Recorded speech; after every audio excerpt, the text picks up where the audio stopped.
अन्वी एक पढ़ी लिखी शहरी लड़की थी जिसे कुकिंग का बड़ा शौक था। अन्वी हमेशा बढ़िया बढ़िया तरीके का खाना बनाती थी। वो खुद तो चटोरी थी ही, इसलिए कोई ना कोई डिश यूट्यूब पर देखकर ट्राई करती रहती। लेकिन अन्वी की शादी जिस परिवार में हुई वो बड़ा ही साधारण था। अन्वी के सास ससुर थोड़े पुराने और देसी ख्यालातों वाले थे।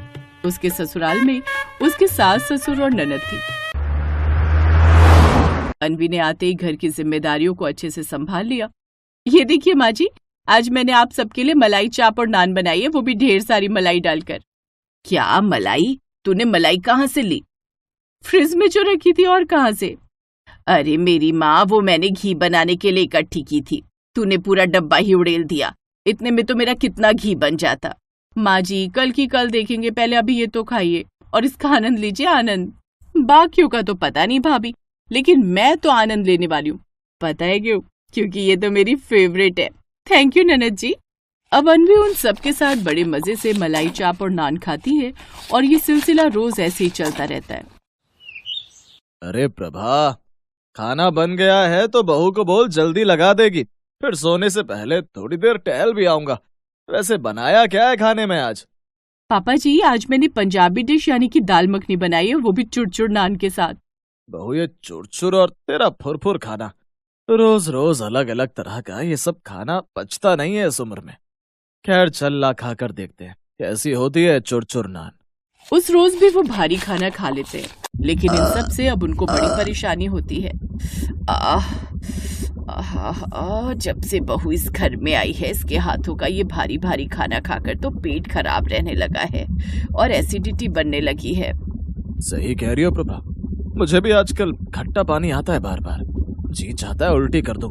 ये सब उस होटल जैसे खाने की वजह से ही हो रहा है, जो बहू रोज रोज बनाकर रख देती है। लेकिन अन्वी उनकी नहीं सुनती और शाम को एक बार फिर खाने में सबके लिए शाही पनीर और कोफ्ता बना देती है, साथ में पनीर टिक्का भी। लेकिन ये खाना देख वो झट से बोल पड़ता है। बहू, ओ बहू। जी पापा जी। बहू, मुझे तो ये खाना मत देना, इसे खाकर मेरे पेट में एसिडिटी हो जाती है। इतना भारी खाना मुझसे खाया नहीं जाता, हाजमे में दिक्कत होती है।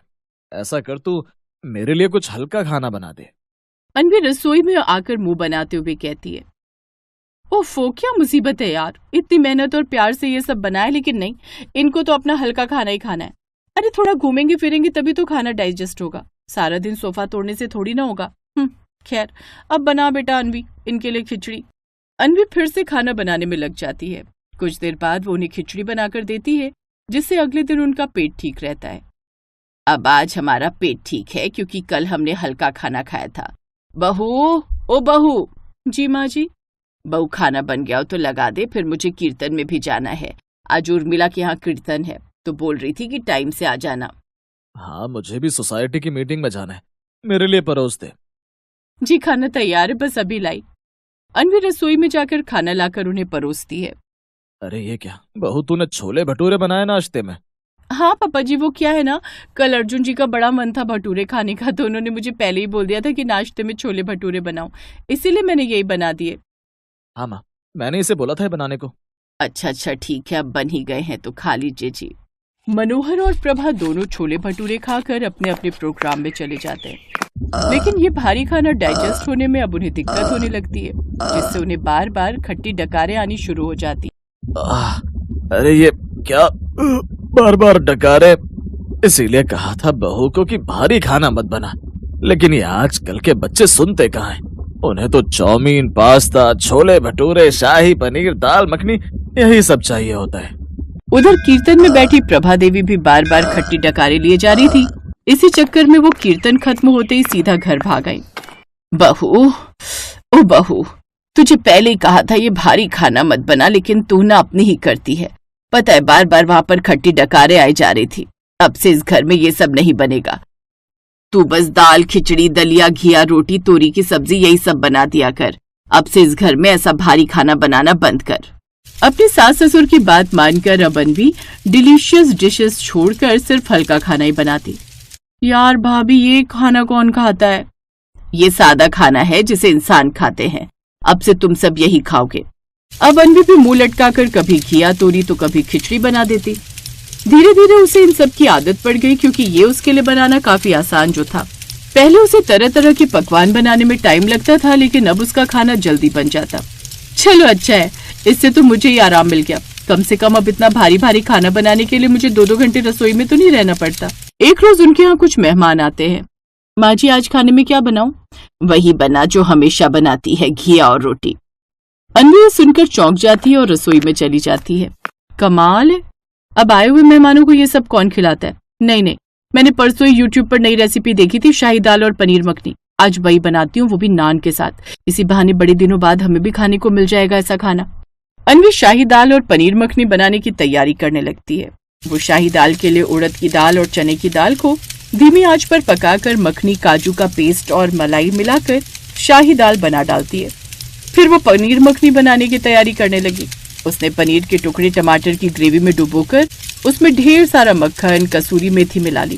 फिर सब मसाले मिक्स करके उसमें मिला लिए और बड़ी बढ़िया शाही दाल और पनीर मखनी बनाकर तैयार कर ली।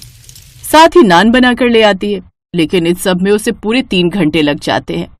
बाप रे, अच्छा हुआ जो मेरे सास ससुर रोज रोज ऐसा खाना नहीं बनवाते। अब कौन 3-3 घंटे रसोई में खड़ा रहे, ऊपर से ढेर सारे बर्तन हो जाते वो अलग। मेरे लिए तो वो हल्का खाना बनाना इजी है, जो झट से बन जाता है और मेहनत भी कम लगती है। बहू, अब खाना ले भी आ। अन्वी खाना लेकर बाहर आती है। खाना देखकर पहले तो सास अन्वी को आंख दिखाती है, लेकिन जब वो शाही दाल और पनीर मखनी खाती है तो उसके तो होश ही उड़ जाते हैं। उसे वो बड़े टेस्टी लगते हैं, क्योंकि उसने इतने दिनों बाद जो ऐसा कुछ खाया था। मेहमानों को भी ये सब बड़ा पसंद आता है। और उसके जाने के बाद सच में बहू ने आज कमाल ही कर दिया। अब तुम रोज ऐसा ही खाना बनाया करो, शाही दाल और पनीर मखनी, मलाई कोफ्ता, नान। हाँ बहू, वो क्या है ना, इतने दिनों से तुम्हारे हाथों का ये खाना खाते खाते अब हमें इन्हीं सब की आदत लग गई थी, लेकिन हम बोल नहीं पा रहे थे। लेकिन आज खासकर ये शाही दाल और पनीर मखनी, ओए होए होए, क्या स्वाद था इनमें। बहू, अब रोज ऐसा ही खाना बनेगा इस घर में। क्या? अब अच्छा ठीक है जी माँ जी, लेकिन आपका हाजमा? अरे वो तो अब ये चूरन खाकर एकदम ठीक रहता है। अब हम हर खाना पचा लेते हैं। अब अन्वी की हालत खराब हो जाती है, क्योंकि अब उसे हल्का खाना बनाने की आदत जो पड़ गई थी। पहले 1-आधे घंटे में झट से खाना बन जाता था, वहीं अब मुंह लटकाकर वो 2-3 घंटे तक रसोई में खाना बनाने में लगी रहती। अब वो अपना माथा पीटने लगती है। हे भगवान, ये तो मैंने अपने पैरों पर कुल्हाड़ी मार ली इन सबको ये पकवान खाने की आदत डलवा कर।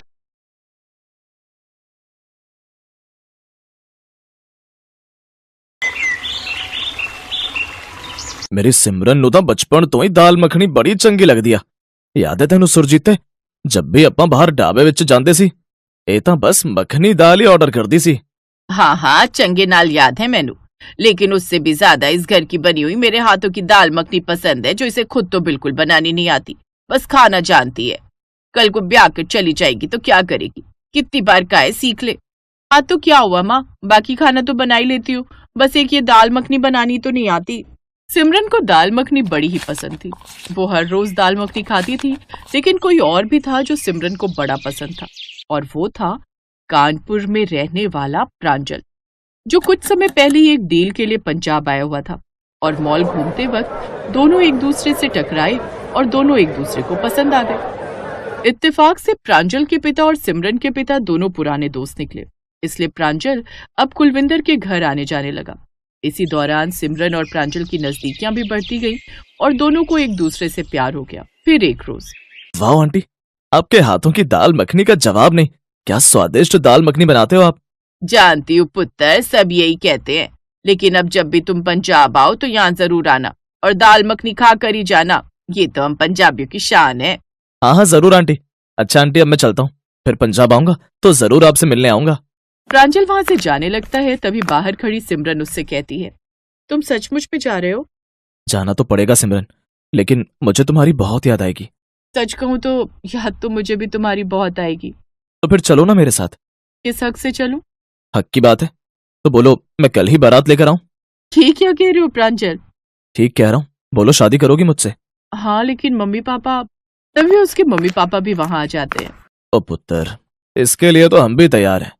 हम दोनों पहले से ही जानते थे तुम दोनों एक दूसरे को पसंद करने लगे हो, और सानू इस रिश्ते तो कोई ऐतराज नहीं है।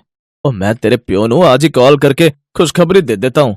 अब प्रांजल के घर वालों से बात करके उन दोनों का रिश्ता पक्का हो जाता है और पंजाबी कुड़ी ब्याह कर अपने ससुराल कानपुर आ जाती है। आजा मेरी पंजाबी बहू, अंदर आ, तेरे ससुराल में तेरा स्वागत है। देख बहू, तू भी मेरी बेटी निधि की तरह ही है मेरे लिए। अब से ये तेरा भी घर है और तुझे किसी भी चीज की जरूरत हो तो मुझसे कहना। कुछ दिन बाद, कल मैं तुम्हें कानपुर घुमाने ले जाऊंगा, फिर हम डिनर भी बाहर ही खा लेंगे। जी ठीक है। अगले दिन प्रांजल सिमरन को कानपुर घुमाने ले जाता है, जहाँ वो उसे कई टूरिस्ट जगह दिखाता है। तो कहो मैडम, कैसा लगा तुम्हें हमारा कानपुर? अच्छा तो है प्रांजल जी, लेकिन मेरे पंजाब से ज्यादा नहीं। हाँ, ये बात तो है पंजाब की, और उसके खाने की बात ही अलग है। अच्छा चलो अब डिनर कर लेते हैं, मुझे तो बहुत जोरों की भूख लगी है। अब वो दोनों डिनर के लिए एक रेस्टोरेंट में जाते हैं। कहो मैडम, क्या खाओगी? नान और मेरी फेवरेट दाल मखनी। ये सुनकर वहाँ खड़ा वेटर बोल पड़ता है, सॉरी मैम, यहाँ दाल मखनी तो नहीं मिलती। यहाँ आपको चाउमीन, मोमोज और खाने में मलाई कोफ्ता, शाही पनीर मिल जाएगा। कानपुर में दाल मखनी नहीं मिलती सिमरन, बहुत ही कम जगह होंगी, लेकिन कोई नहीं, तुम ये मलाई कोफ्ता और नान ट्राई करो, तुम्हें पसंद आएगी। वेटर, तुम मलाई कोफ्ता और नान ले आओ। कुछ देर बाद वेटर खाना ले आता है। अब वो बेमन से खा तो लेती है, लेकिन उसकी शक्ल देखकर साफ पता चल रहा था कि उसे वो खाना कुछ खास पसंद नहीं आया। अब वो अगले कुछ दिनों में ही दाल मखनी के लिए बुरी तरह तरस जाती है, और ये बात अब उसके ससुराल वालों को भी समझ आती है, लेकिन उनमें से किसी को भी दाल मखनी बनानी नहीं आती थी। बेचारी बहू अपना सब कुछ छोड़कर यहाँ आ गई हमारे लिए, और हम हैं कि उसकी इतनी सी ख्वाहिश पूरी नहीं कर सकते। कोई बात नहीं माँ, हम फोन में देखकर दाल मखनी बनाने की कोशिश करते हैं, क्या पता भाभी को पसंद आ जाए। दोनों माँ बेटी उदास सिमरन के लिए दाल मखनी बनाने की पूरी कोशिश करती हैं, लेकिन वो दाल मखनी उनसे बन ही नहीं पाती। उन दोनों को परेशान देख सिमरन को भी बड़ा बुरा लगता है, और वो कहती है, आप रहने दीजिए माँ जी, आप लोगों ने मेरे लिए इतनी मेहनत की है वही काफी है, लेकिन मेरे कारण आप दोनों परेशान मत होइए। अच्छा, अब आप दोनों बाहर जाइए, मैं ये सब सफाई कर दूं, फिर आप लोगों के लिए डिनर बना देती हूँ। सिमरन जब से आई थी वो ठीक से खाना नहीं खा रही थी, क्योंकि वो अपनी पंजाब की दाल मखनी को बड़ा मिस कर रही थी। माँ कितना कहती थी पुत्र दाल मखनी बनाना सीख ले, लेकिन मैंने तब उनकी बात नहीं मानी, ये सोचकर कि पंजाबी परिवार में शादी होगी तो किसी न किसी को तो आती ही होगी बनानी। लेकिन अब तो मैं दाल मखनी के लिए भी तरस गई हूँ। अपनी बहू को परेशान देख उसकी सास अपने बेटे से बोली, बेटा तू पूरा शहर छान मार, लेकिन जहाँ भी दाल मखनी मिले तू वो ले आ, नहीं तो अगर बहू ठीक से खाना नहीं खाएगी तो कहीं बीमार न पड़ जाए। बेचारा प्रांजल सारा दिन दाल मखनी ढूंढने के लिए यहाँ से वहां भटकता है, उसे कहीं भी दाल मखनी नहीं मिलती। लगभग 4 महीनों से दाल मखनी ना खा पाने के कारण अब वो बीमार रहने लगती है। फिर एक रोज, कैसी है मेरी बच्ची? माँ तुम यहाँ, मैं तुम्हें कितना मिस कर रही थी। मुझे या अपनी इस दाल मखनी को? वाह माँ, दाल मखनी, वो भी नान के साथ। लाओ लाओ, मैं अभी 2 मिनट में सारी खा जाऊंगी। सिमरन 5 मिनट में ही दाल मखनी और नान चट कर जाती है, और खाना खाने के बाद, मजा आ गया माँ, लेकिन आप और पापा यूं अचानक? अचानक नहीं बेटा, प्रांजल हमें यहाँ लाए है, वो पंजाब हमें लेने गया हुआ था और उसने हमें सारी बात बताई। क्या? लेकिन इसने तो मुझे कहा था कि मीटिंग के लिए बाहर जा रहे हैं। अच्छा वैसे ये बता सिमरन पुत्र, तुझे दाल मखनी कैसी लगी? बहुत अच्छी पापा, आपको तो पता ही है मुझे माँ के हाथों की दाल मखनी कितनी पसंद है। लेकिन ये दाल मखनी मैंने नहीं बल्कि प्रांजल ने बनाई है बेटी, उसने मुझसे ये दाल मखनी बनाना सीखा है सिर्फ तुम्हारे लिए, और देखो 3 दिन में कितनी अच्छी दाल मखनी बनाना सीख गया ये। बेटा ये सब लोग बहुत अच्छे हैं, देख तो तुझे कितना प्यार करते हैं। ये सुनकर सिमरन की आंखों में खुशी के आंसू आ जाते हैं। मैं बहुत लकी हूँ कि मुझे इतना प्यार करने वाला ससुराल मिला, आप सब लोग बहुत अच्छे हैं। अच्छा चलो अब चुप हो जाओ, और अब जब भी तुम्हें दाल मखनी खाने का मन करे मुझे बोल देना, मैं तुम्हारे लिए बना दिया करूंगा, ठीक है? थैंक यू सो मच प्रांजल जी, लेकिन आप भी वादा करो कि आप मुझे भी दाल मखनी बनाना सिखाओगे। फिर एक दिन आप और अगले दिन मैं दाल मखनी बनाया करूंगी। इसका मतलब बहू तू हर रोज दाल मखनी बनाएगी? जी माँ जी, खूब खाऊंगी और आप सबको भी खिलाऊंगी। ये सुनकर वो सभी जोर जोर से हंसने लगते हैं। फिर कुछ दिन में ही सिमरन बहुत अच्छी दाल मखनी बनाना सीख जाती है। अब वो अपने ससुराल वालों को भी दाल मखनी गर्मा गर्म नान के साथ परोसती है, जिसे खाकर उसकी सास उसकी तारीफ करते हुए कहती है, वाह मेरी पंजाबी बहू की दाल मखनी तो कमाल की बनी है, सचमुच ये तो लाजवाब है। अब समझ आया, सिमरन इतने दिनों बिना इतनी अच्छी चीज खाए रही, इसीलिए इसकी ऐसी हालत हो गई थी। ये सुनकर सभी हंसने लगते हैं। अब सिमरन खुशी खुशी अपने परिवार के साथ रहने लगती है। Best buddies. Hello friends, Thanks for watching this video. अगर आपको ये वीडियो पसंद आया है तो प्लीज लाइक, सब्सक्राइब, कमेंट्स करें इस वीडियो पर और हाँ, शेयर करना भी ना भूलें। और भी मजेदार वीडियो देखने के लिए नीचे दिए गए बेल आइकॉन को दबाएं। देखते रहिए बेस्ट बडीज।